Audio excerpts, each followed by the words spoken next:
And in today's world, technology is becoming an integrated part of entrepreneurship.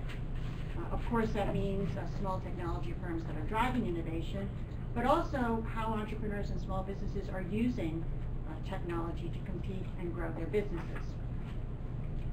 From the small manufacturer that has integrated technology into their processes to add value and produce a better product, or to produce it more efficiently, to the plumbing company that manages its fleet of trucks to respond to service calls by using GPS and mobile phone apps, to the small town shop or the home-based business that found a global market or a new market across the country for their product through the internet, to the restaurant that leverages social media to communicate with its customers and drive traffic into its establishment. So successful small businesses have become dependent on technology.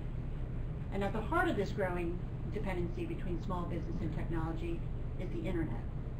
Small businesses have become reliant upon having access to broadband communications.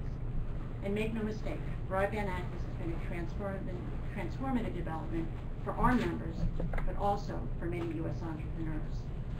The array of tools made possible through the internet and broadband has helped countless firms grow, innovate, and become more competitive in the challenging business climate. And in today's recovering economy, small business owners with high-speed internet connections are finding that the advantages of online tools and a web presence far outweigh the costs of getting connected. But the disadvantages of not accessing broadband are growing, which is why our nation must continue to focus on initiatives that bring access to everyone while encouraging greater adoption. As more Americans conduct business online, small firms will become even more dependent on quality, reliable broadband connections. It will be a necessity to stay competitive and take advantage of growth opportunities. As those small businesses at the hearing told members of Congress last week, they really do depend on every tool they can get their hands on to compete, to cut costs, and to succeed in the global marketplace. And one of the most effective tools to help with client communication, marketing, financial and supply chain management is broadband connectivity to the internet.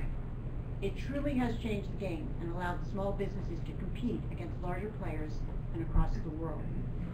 But still, many small firms and self-employed individuals do not have access to broadband or have not yet adopted high-speed internet services.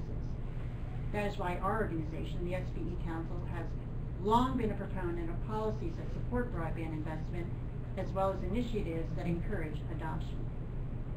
The U.S. economy, we believe, will move more quickly to recovery if policy leaders in the private sector work together to advance pro-opportunity measures that bring the benefits of broadband to all Americans. As I mentioned, access to broadband not only provides business owners access to new markets and consumers, it offers the opportunity to utilize innovative and essential tools that help lower costs and increase efficiencies.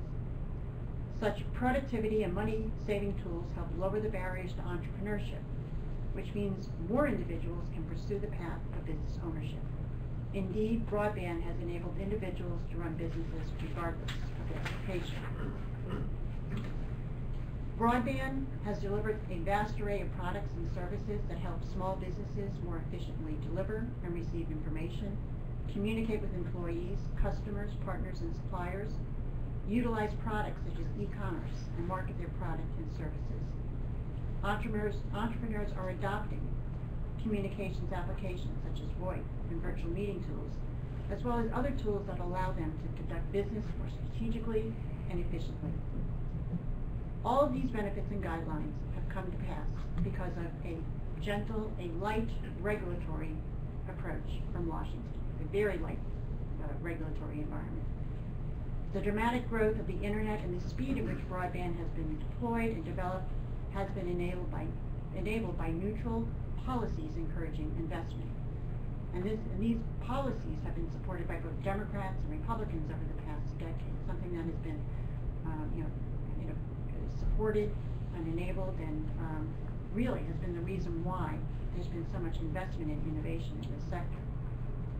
We've recently seen the issue of network neutrality addressed by the FCC, and while our organization did not support net neutrality, we really didn't think there was a need to regulate. We didn't believe that it was proven that regulation was needed.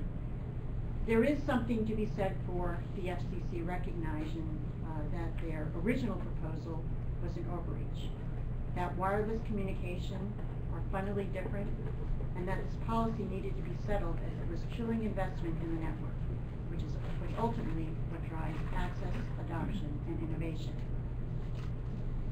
Also, the FCC, along with some of the other agencies, in response to an initiative that the President announced several weeks ago, looking at what regulations, outdated regulations are impeding growth, are impeding investment, are impeding job creation. The FCC is also doing that type of review and have identified regulations, and particularly regulations at the state and local level that may be impeding investment in broadband and broadband deployment. So it is important that at the state level we take opportunities to modernize communications, the rules and regulations that are based upon really an old system, a decades-old copper wire system that had far different needs and objectives than today's demand for high-speed broadband services. Now, addressing these, of course, won't be easy. There's a lot of differences of opinions on where we should go on this issue. But it is important that we focus together on what needs to be done to bring our communications offerings up to a level where we not only compete with the emerging economies across the globe, but that we design a framework that affords us the opportunity to win in the global marketplace.